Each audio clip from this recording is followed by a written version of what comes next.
The metal bulkhead vibrated with a low, distant rumble as the flagship Yamato cut through the black waters of the inland sea.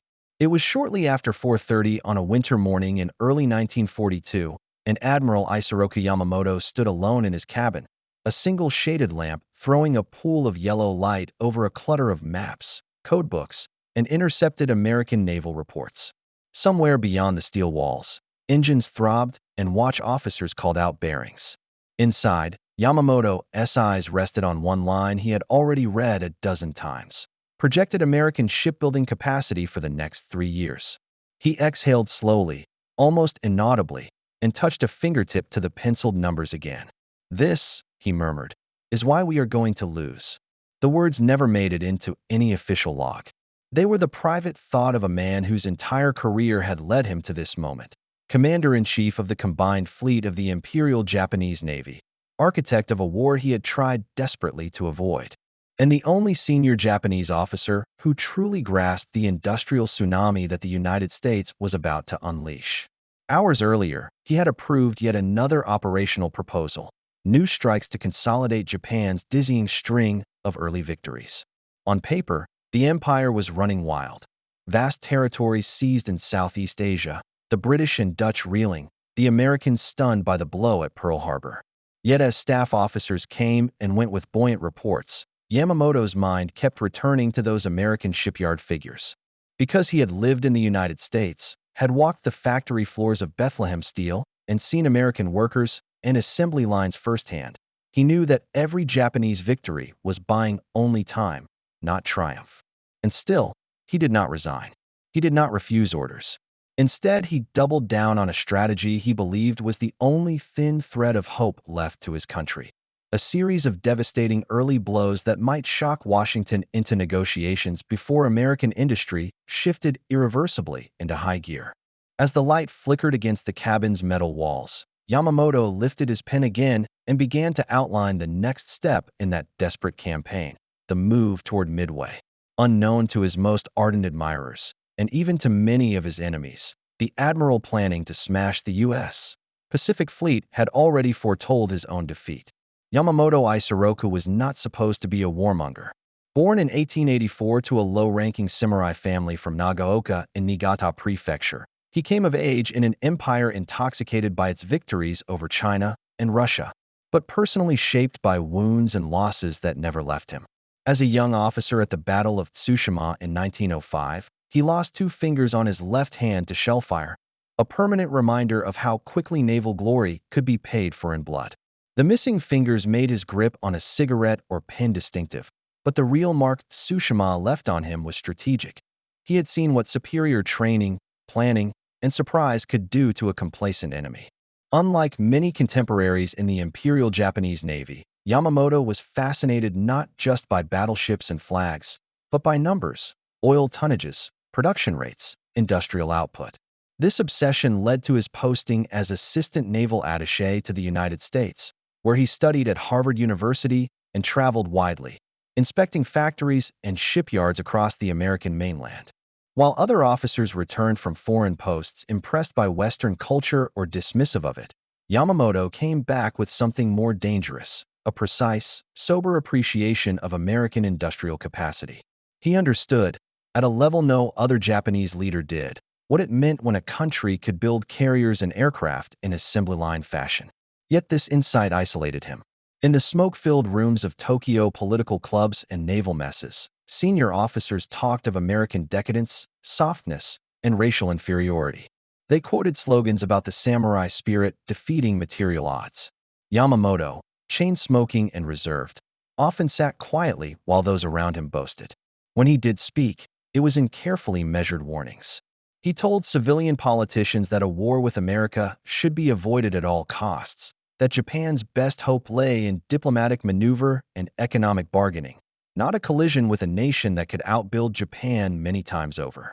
Despite these warnings, the momentum toward war grew. The Japanese army pushed for expansion into China and Southeast Asia. Oil sanctions and embargoes tightened. Within the Navy, factions argued over whether Japan's future lay in big gun battleships or in aircraft carriers and naval aviation. Yamamoto, an early advocate of carrier power and long-range airstrikes, found himself both influential and vulnerable. Known for his unorthodox ideas and his opposition to war with the United States, he became a target for ultranationalists who saw any doubt as treason. There were credible assassination threats. At one point, special police quietly warned him that extremists might try to kill him in Tokyo. However, despite this hostility, his skills were too valuable to ignore. When he was appointed commander-in-chief of the combined fleet, Yamamoto inherited an institution steeped in Mahanian doctrine, still dreaming of a decisive battleship engagement in the Western Pacific that would replay Tsushima on a grander scale. Unlike others, he did not trust that dream. He believed that if war came, Japan had only a brief window in which its trained pilots and modern carriers could punch the U.S. Pacific Fleet so hard that Washington might rethink a long, grinding conflict. The reason he pushed for a surprise attack on Pearl Harbor was not because he thought it would guarantee victory, but because he feared that without such an initial shock, Japan had no chance at all. In mid-1941, when Prime Minister Fumimaro Kono asked him honestly what a war with the United States would look like, Yamamoto answered with brutal clarity. If ordered to fight, he said, he would run wild for 6 months or a year, but had no confidence in Japan's prospects in the second and third years of such a conflict. That private prophecy, later famous, was not a theatrical flourish.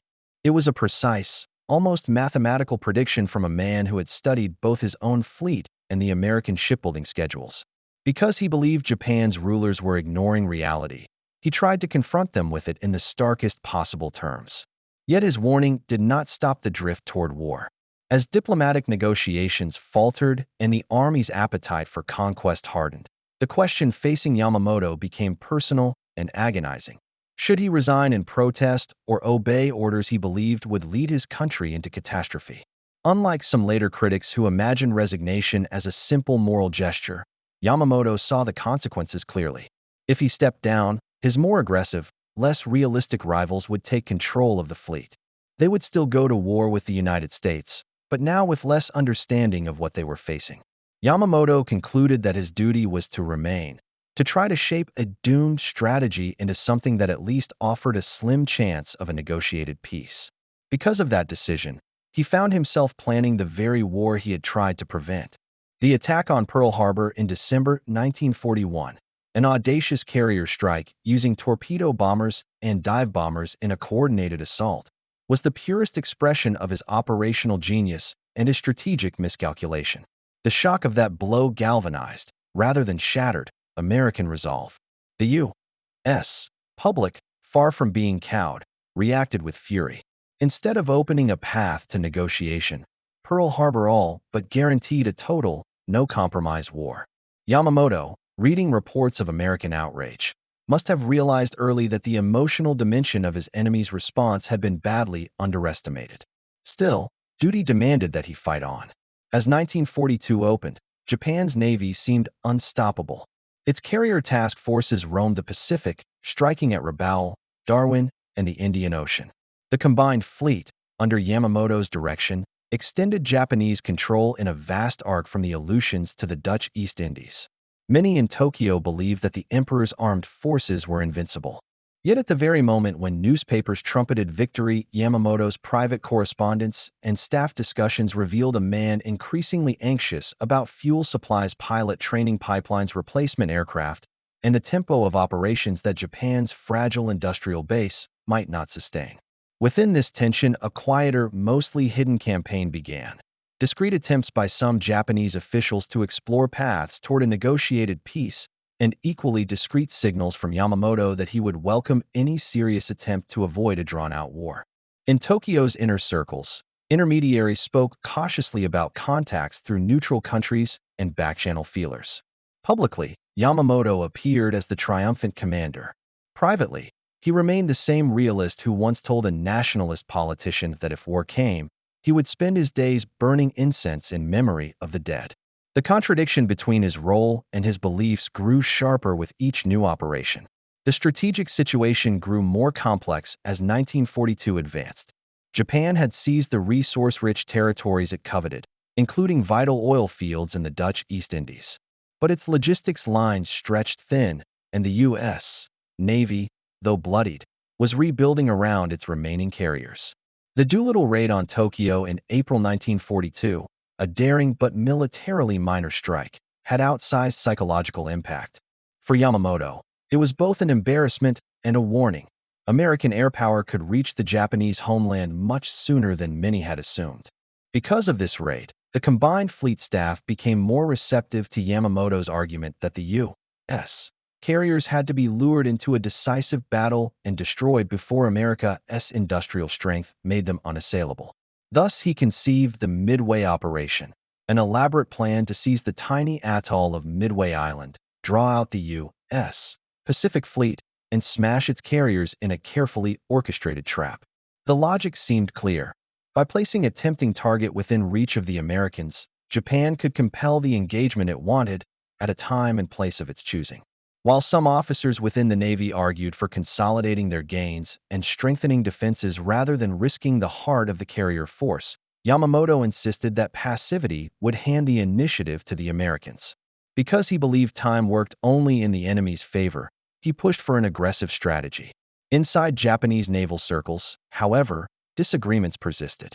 While Yamamoto and his immediate subordinates in the combined fleet headquarters favored the complex, multi-pronged approach to Midway and the Aleutians, other commanders worried about dispersing forces. They argued that the plan's very sophistication made it fragile. If even one element failed, the whole operation could unravel. Yet the prestige of the combined fleet commander and the political environment in which questioning bold offensive action could be branded cowardice ensured that Yamamoto's concept prevailed. The decision was made. The fleet would sail. Unknown to Yamamoto, another critical factor was already at work. American cryptanalysts had broken key elements of the Japanese naval code. JN 25. In a quiet building at Pearl Harbor, linguists and codebreakers pored over intercepted messages, slowly piecing together the outlines of the Midway operation. Because of this breakthrough, Admiral Chester Nimitz would not be walking blindly into Yamamoto's trap. Instead, the U.S. carriers would be waiting in ambush, turning the logic of Japanese operational art against its own creator. What would happen next at Midway would not only cripple the Japanese carrier force, but also validate Yamamoto's earlier fear. Once the United States seized the initiative, Japan could never hope to match its enemy's scale of response. The build-up to Midway involved not just ships and planes, but also personalities and political currents. Within the Imperial General Headquarters in Tokyo, Army and Navy planners wrestled over priorities. Should resources go to pushing further into the Indian Ocean, toward Australia, or consolidating existing positions? While the Army eyed China and Burma, the Navy, under Yamamoto, argued that the American fleet posed the most immediate threat to the empire's lifeline. As a result, even as some within the Army scoffed at the idea of a small island like Midway determining the war's course, the Navy committed its most precious assets, its first-line carriers and veteran pilots, to the operation. This interplay of institutions mattered because it shaped what Yamamoto could and could not do. He did not command Japan's war as a supreme Allied-style chief. He was one powerful actor within a fractured system. While he argued for strategic choices that might maximize Japan's slim chances, he also had to accommodate Army demands, bureaucratic rivalries, and the political desire for dramatic, symbolic victories.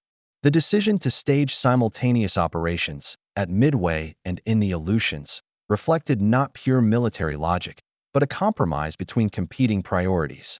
It was a choice that, in hindsight, stretched Japanese capabilities to the breaking point. Meanwhile, at the operational level, Yamamoto's leadership style shaped how the fleet prepared. Known for his informality with subordinates and his willingness to share risk, he often placed his flag on ships that could come under direct enemy attack. He inspired strong personal loyalty. Younger officers remembered him as a commander who listened, who remained calm under pressure, and who understood aviation as more than an adjunct to battleships. This contrasted with more traditional admirals who still saw carriers as mere support units.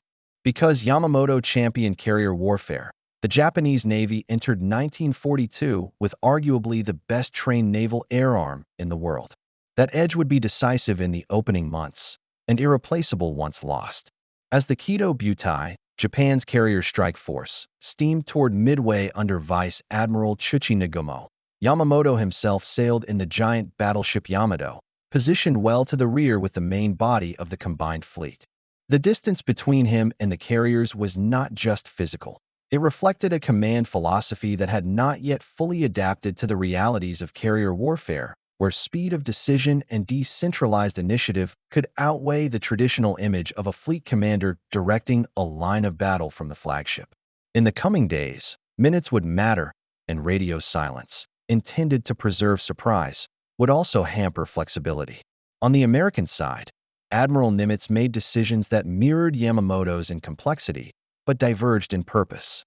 Informed by code breaking, he concentrated his limited carrier force, Enterprise, Hornet, and the hastily repaired Yorktown, near Midway, positioning them northeast of the atoll to spring a counter-ambush. Because he knew Japanese timetables and operational goals, he could accept risks that would have been impossible otherwise. Thus, while Yamamoto believed he was luring a reactive opponent into a trap, Nimitz was consciously stepping into that trap in order to spring his own. The Pacific War's strategic balance was about to hinge on a few hours of combat over a speck of coral in the Central Ocean. Yet Midway, for all its importance, was only one stage in Yamamoto's broader secret campaign to buy time. Even as he sought decisive victory, he remained aware that Japan's long-term position was untenable.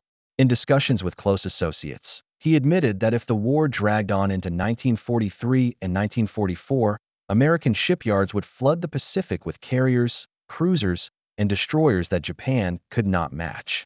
He worried about pilot attrition, about the difficulty of training replacements to the same standard as the pre-war cadre, and about the vulnerability of Japan's extended supply lines to submarine warfare.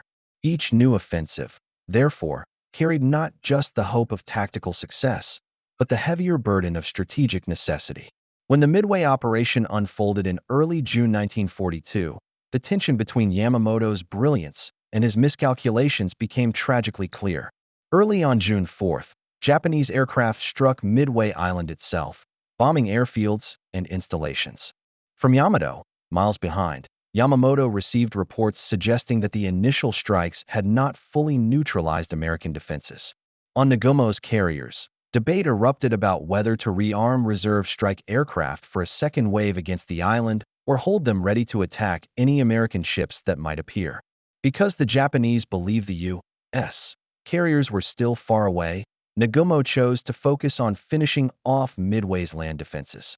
Unknown to Nagumo and Yamamoto, American carrier aircraft were already closing in. Poor coordination and heavy losses among U.S. torpedo squadrons created an illusion of success for the Japanese. Waves of low-flying torpedo bombers were shot down with appalling casualties, confirming to Japanese officers their belief in their pilots' superiority. But because these doomed attacks kept the Japanese combat air patrols occupied and drew them down to low altitude, they unwittingly cleared the way for the next phase.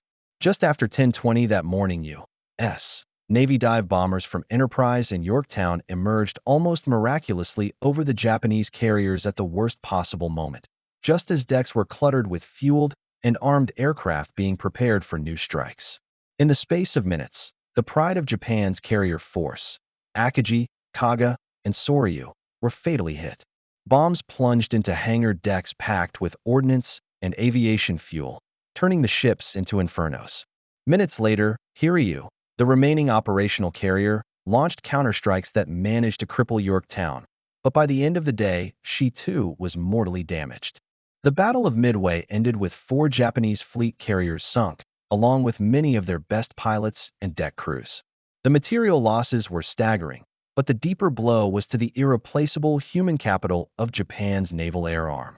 Yamamoto, receiving fragmented reports from the rear, had to make the agonizing decision to break off the operation and withdraw. Because Midway reversed the tide of carrier strength in the Pacific, it marked the moment when Yamamoto's own prophecy began to come true. Japan had indeed run wild for about 6 months, December 1941 to June 1942, but from Midway onward, the imbalance in industrial power started to assert itself more obviously. While Japan struggled to replace 4 carriers, American shipyards accelerated construction of new Essex-class carriers and light carriers, as well as modern destroyers and support ships. The strategic initiative began to shift irrevocably. Yamamoto, for all his tactical ingenuity, could not outfight mathematics. Yet his struggle did not end there. In the months following Midway, the Pacific War's focus moved south to the Solomon Islands and the brutal campaign for Guadalcanal. Here, Yamamoto's leadership again played a decisive role. Using bases at Rabaul and other forward positions, he orchestrated night surface actions in the waters around the island. The infamous Tokyo Express runs and the fiery engagements in Iron Bottom Sound. Japanese cruisers and destroyers, often better trained for night combat and equipped with powerful long-lance torpedoes, inflicted heavy losses on Allied ships. Tactically, they frequently outperformed their opponents. Strategically, however, the picture was less favorable. From August 1942 onward, the battle for Guadalcanal turned into a grinding, attritional struggle. Japan and the United States poured men, aircraft, and ships into the fight. As each side tried to reinforce or bombard the island, battles erupted almost nightly. Yamamoto's forces managed several spectacular tactical victories at sea, but each success came at a cost Japan could ill afford. Because American industry could replace ships and aircraft faster, and because U.S. logistics eventually established more secure supply lines to the South Pacific, the longer the campaign lasted, the worse it became for Japan. Yamamoto was trapped by his own logic. Needing quick decision, he found himself presiding over a drawn-out slog. At the same time, Japanese losses in trained pilots continued to climb. Early in the war, the Imperial Japanese Navy had fielded elite aviators whose skill and experience matched or exceeded anything the Allies could put in the air. At Midway and Guadalcanal, many of these veterans were killed or worn down. Japan's training pipeline, designed for a smaller, peacetime force, could not keep up. Meanwhile, the United States radically expanded its pilot training programs, turning out new aviators en masse. Because Yamamoto understood how training and replacement cycles worked, he watched this trend with increasing alarm. Each battle won tactically but lost strategically made his original prediction more certain. Behind the front lines, discussions about peace and negotiation never fully disappeared. Within the Japanese government, some officials quietly entertained the idea of exploring mediated settlements, perhaps through neutral powers like Switzerland or Sweden, or through the Soviet Union. Yet the army's dominance in Tokyo, combined with a culture that equated surrender with shame and annihilation, made any open advocacy of such moves perilous. Yamamoto himself, as a serving commander, could not publicly call for peace, but his earlier warnings and private remarks continued to circulate, often quoted by those who secretly doubted the war's course. In this atmosphere of mounting strain, Yamamoto decided in the spring of 1943 to undertake a frontline inspection tour of the Solomon Islands area. The purpose was partly practical, to boost morale, assess conditions, and coordinate operations among forward airfields and bases at Rabaul, Buka, and Bougainville. It was also characteristic of his leadership style. Unlike some distant commanders, Yamamoto believed in exposing himself to the same risks as his subordinates. To many Japanese officers and men, the news that the combined fleet commander would visit their remote outposts was a powerful symbol of commitment. However, this very decision became the thread that tied his fate to the secret war of intelligence and code-breaking. As with Midway, Japanese confidence in their communications security was misplaced. When staff officers transmitted Yamamoto's detailed inspection itinerary over radio, complete with times, routes, and aircraft types, they assumed it would remain unreadable to the enemy. American cryptanalysts intercepted and decrypted the message. They now knew that on the morning of April 18, 1943, Admiral Isoroku Yamamoto would fly from Rabaul to the Balhail airstrip near Bougainville in a formation of Mitsubishi G-4M Betty bombers escorted by Zero fighters. The reaction within American command circles was swift. In the South Pacific, Admiral William Bull Halsey and his staff saw an opportunity unprecedented in modern warfare, the chance to deliberately target an enemy theater commander based on decrypted communications. After consultations up the chain of command, permission was granted. A special long-range interception mission was planned using P-38 Lightning fighters from Guadalcanal, chosen for their extended range. Because the distance to the interception point was roughly 400 miles one way, the pilots would fly a carefully plotted route skimming the ocean using external fuel tanks and precise navigation to arrive at exactly the right place and time. On the morning of April 18th, Yamamoto's aircraft lifted off as scheduled. The admiral, as usual, wore his uniform with understated neatness and carried himself with the calm of a man whose fate was already, in some sense, decided. The G-4M bomber in which he rode was fast, but lightly armored, its fuel tanks vulnerable. To his escorting pilots, the mission seemed routine: a high-profile passenger, a hop over jungle and sea, a brief visit to forward units. None suspected that somewhere beyond the horizon, an invisible chain of codebreakers, staff officers, and fighter pilots had already shaped the next hour of their lives. At 9:34 local time, according to later American accounts, the P-38s made visual contact with the Japanese formation over Bougainville. They climbed into position, then dove to attack. What followed was brief, violent, and decisive. While some P-38s engaged the escorting Zeros, others went straight for the bombers. One of the G-4MS, identified as Yamamoto's, was hit, trailing smoke as it lost altitude. It crashed into the jungle. A second bomber was also shot down, crashing offshore. Although the Japanese escorts fought bravely, they could not protect the vulnerable transport aircraft against the surprise, altitude, and speed advantage of the attackers. On the ground, search parties later found the wreckage of Yamamoto's plane.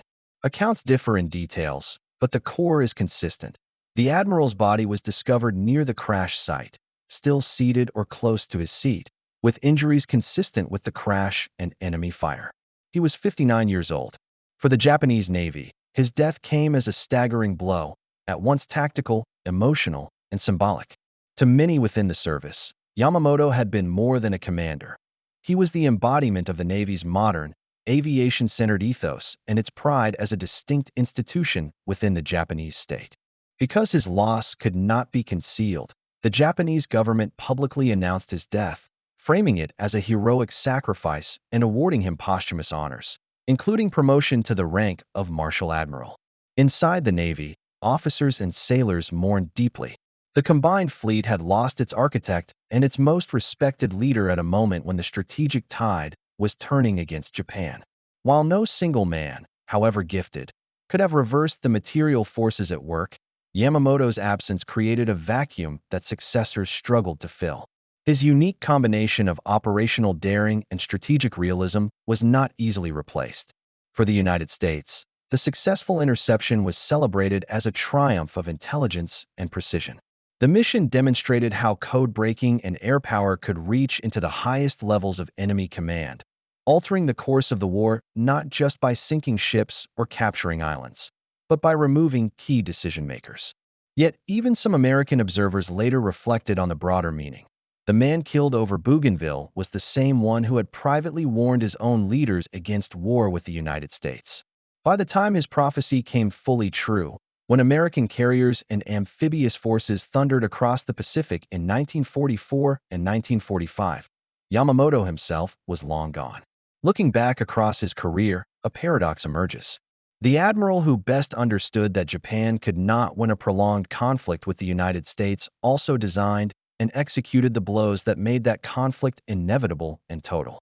Because he believed that only a shocking early series of victories could force Washington to negotiate, he planned the Pearl Harbor attack and other operations that, instead, inflamed American public opinion beyond recall.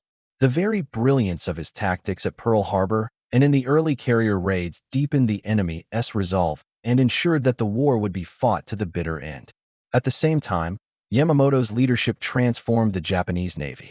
His advocacy of carrier aviation, his emphasis on pilot training, and his willingness to challenge battleship orthodoxy helped make the Imperial Japanese Navy the world's most formidable carrier force in 1941 and early 1942. His influence shaped not just operations, but culture. A generation of officers looked to him as a model of professionalism, technical competence, and personal humility. Unlike some swaggering contemporaries, he cultivated a reputation for quiet discipline. He gambled at cards and enjoyed social evenings, but he did not cultivate a cult of personality. Yet this culture also had its limits. The Navy Yamamoto had guided into the era of carrier warfare remained bound by traditional concepts of honor and decisive battle. It excelled at bold offensives, surprise attacks, and night fighting. It struggled, however, with the unglamorous demands of logistics, industrial mobilization, and attritional strategy. Yamamoto understood these weaknesses intellectually, but lacked the political power to reform them at the national level. The Army dominated land strategy. Civilian leaders vacillated between aggressive expansion and fearful caution. Within that system, the combined fleet commander could shape operations, but not the underlying structure of Japan's war effort. The tension between Yamamoto's political realism and his professional duty remained unresolved at his death. He neither mounted a public stand against the war nor embraced the unthinking optimism of many of his colleagues.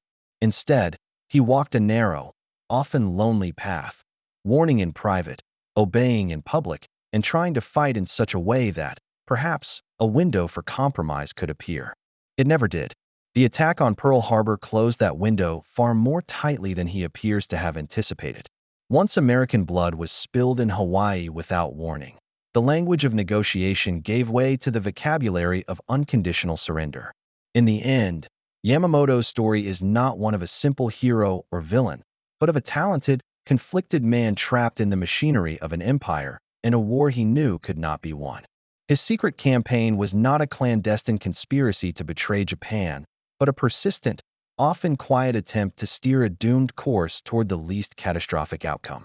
Because of the structures above him and the emotions unleashed below, that effort failed.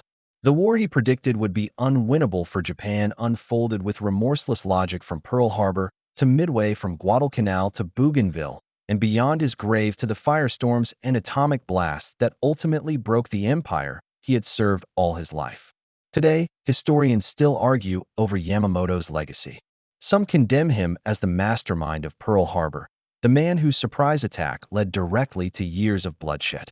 Others emphasize his early opposition to war with the United States and his sober understanding of industrial realities. Both views capture part of the truth. The man standing in that dimly lit cabin aboard Yamato in early 1942 carried both identities within him, the architect of bold offensives and the prophet of his own defeat. Because he chose to serve rather than step aside, his fate and Japan's became tightly intertwined. What happened to him over Bougainville symbolized, in miniature, what was happening to the empire at large, a leadership class outflown, outnumbered, and overtaken by forces it had misjudged. What are your thoughts on this complex, often tragic figure at the heart of the Pacific War? Did his strategic brilliance outweigh his miscalculations? Or did his early warnings make his later choices even more haunting? Which part of Yamamoto's story challenges your view of the war the most? Share your perspective in the comments. And if you want more in-depth explorations of the people who shaped World War II, don't forget to subscribe for future episodes.